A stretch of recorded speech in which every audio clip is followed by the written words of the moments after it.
So my name's Leslie. I'm from the University of St Andrews in Scotland. Thanks for coming. I'm going to just tell you a bit about Scotland and St Andrews and the university, but just stop me if there's anything that's not clear or if there's anything you want more details on. So, if we begin at the beginning, the contrast between St Andrews and Hong Kong is pretty big. We don't have any high-rise buildings. We don't build on precarious cliffs like you do here. I was making me a bit anxious driving around in taxis looking at buildings. I keep thinking, earthquakes? What would happen if there was an earthquake? But we don't need to worry about things like that. We also have an incredibly low population density. Scotland is quite a large country, and we have about 5 million people in the whole country. So everything is just very spread out and low and different. We're beside the sea. It's a really old, quite beautiful city. It's a lovely place to be. So Scotland's up there and we're down there. So I guess some of you have you been to Britain? Some of you have, yeah. It looks like a really long way, but if you think about it in terms of going to the airport at bedtime, getting on a plane, watch a movie, have some food, waking up in the morning and you're already in Europe, it's not that bad. Last year when I was in Hong Kong, a student looked at that and said, "Do you have polar bears in Scotland?" Well, we do in the zoo. We have them in the zoo, but not in the wild. The temperature in St Andrews at the moment is pretty much the same as here. I'm a bit disappointed. I kind of brought my summer wear, and it's disappointingly chilly here at the moment. So in summer it doesn't get as hot as Hong Kong, but that's not necessarily a disaster. It's kind of hot and sweaty here in summer. Our shopping malls are not nearly as cold as your shopping malls.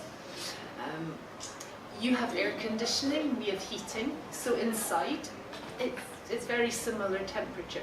And you think of winter as an opportunity to buy winter woolies and hats and gloves and big jumpers.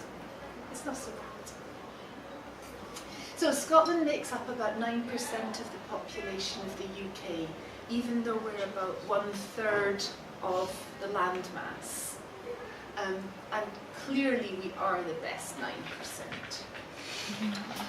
So if we think about Scotland and some images, the picture on the top left, Scotland, this strange country where men wear skirts. Yeah. Now in Scotland we have this idea that men in kilts are quite handsome. So you have school parties and the girls spend hours worrying over which beautiful dress to buy and getting their hair looking gorgeous, and the lads all just come in kilts. And so you see the kind of like 13, 14-year-olds at school parties, all a little bit kind of awkward and uncomfortable. And then the guys that are your age are like, and we have students at graduation at university who hire kilts for the occasion. So. What's the black and white picture? Yeah. So Nessie seems to be a global icon. She's very famous. The Scottish Tourist Board got extremely excited recently because Google Earth started photographing the countryside in Scotland, and they flew over Loch Ness and they got photographs of something. It's definitely not a boat. It's way too big for a boat and it doesn't look like a boat. It's not fish, but it's something. Google actually had to put out a statement saying no, it wasn't a hoax and it wasn't Photoshop. It was real. So you might be lucky. In most parts of the world, the most popular soft drink is Coca-Cola, Pepsi. But in Scotland, it's this bright orange drink called Iron Brew. It's a kind of either love it or like it kind of drink. Me, I think it's disgusting. I'm clearly in a minority because it sells massively. And in Scotland, about 15% of the population have ginger hair. So we have this kind of standing joke that when your mum was pregnant, she drank too much Iron Brew. But I think it's more genetic than Iron Brew. I'm quite lucky in that occasionally I get to go to different parts of the world for work, and one of the highlights for me is eating. I'm very good at eating. And I like being able to try different food in different places. So when you come to Scotland, have a go at this. This is haggis. This is Scotland's sort of national dish. Have you tried haggis? And what did you think? It was good. The one thing to be very sure about is if you cook it, you can put it in boiling water, or you can cook it in a microwave. If you put it in a microwave, you must make sure to stab the outside, because it's a sheep's stomach and it's tied at either end. So a while ago, some of my students thought, they'd be really adventurous, so they bought a haggis and they cooked it. And on Monday I said to them, what did you do at the weekend? And there was a lot of umming and ahhing. Out came the photographs of the haggis bomb that they had put in their microwave without stabbing. The door had been blown off the front of the microwave and the opposite wall was just splattered. So they'd spent their whole weekend cleaning their kitchen and buying a new microwave. So be careful.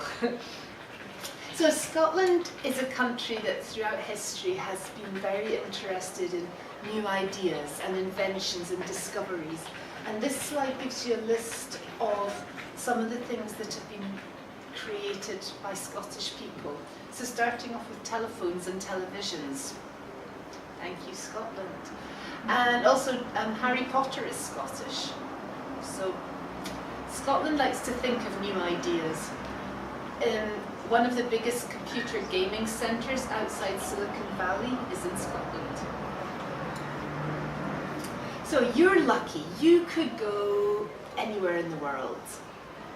And quite logically, you might say, yeah, but why on earth would I go to Scotland? It's a sensible question. So I would say, well, we've got one of the longest established education systems in the world. Hong Kong's system is based on Scotland's, and so is America's. We've got a long history of being excellent both for teaching and research. As I just showed you, we've got a long history of entrepreneurship and creativity. But perhaps most importantly for you, Scotland is really friendly and welcoming, and we quite like parties, and we think foreign people are a huge asset, and so you would probably have a really good time. So let's move on and think about St Andrews itself. As you can see, St Andrews is on the east coast of Scotland. The nearest airport is Edinburgh. If you're coming from Hong Kong, we would always suggest that you come into the UK in Edinburgh rather than in Heathrow. Heathrow is quite big, the immigration queues are quite long, especially at certain points of the year. Whereas if you fly, for example, KLM to Amsterdam, Amsterdam's a really easy airport, and then you enter in Edinburgh, and the immigration queue might be 5 or 6 people at a time, so it's much, much easier. Edinburgh to St Andrews is about an hour and a half by road, by car. But there's buses, there's trains. So, St Andrews is a medieval city. It's existed for over 2,000 years. During the medieval period, it was a really quite significant trading town in Western Europe. And we're lucky because we've still got lots of really old, quirky buildings. They look beautiful. They're not particularly practical. And this building here is a postgraduate student residence, and it looks fantastic. But inside, the walls are so thick that they need a wireless router in every room because the signal just can't get through the stone walls. The walls are not flat, so you're kind of pushing your desk against a wobbly wall and things fall down your back. But it looks good. We don't do traffic jams. All the cars that you can see here, this is on street parking. We do a lot of walking. Cycling, there are taxis. Students get really lazy, and the taxi drivers will tell you stories of students asking for a ride for 1 block and they just walk. St Andrews is also famous for golf, and this green area here